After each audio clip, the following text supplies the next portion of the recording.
Hello everyone, my name is Nathalie Carrasco. I'm a professor at the University of Paris-Saclay in France, and I work on atmospheric chemistry in planetary atmospheres.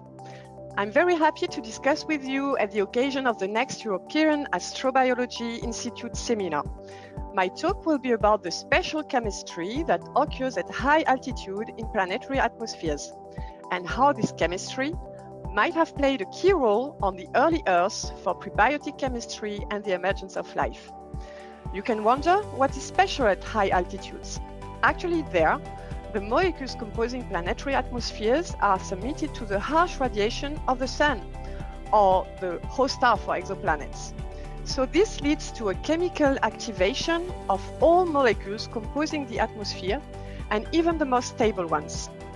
So this original chemistry has been recently studied in depth on Titan, the largest satellite of Saturn, thanks to the amazing Cassini-Huygens space mission. So my talk will be largely based on Titan discoveries, but I will also address how far Titan chemistry can also be extended to the early Earth case and to the amazing objects that are rocky exoplanets outside our solar system.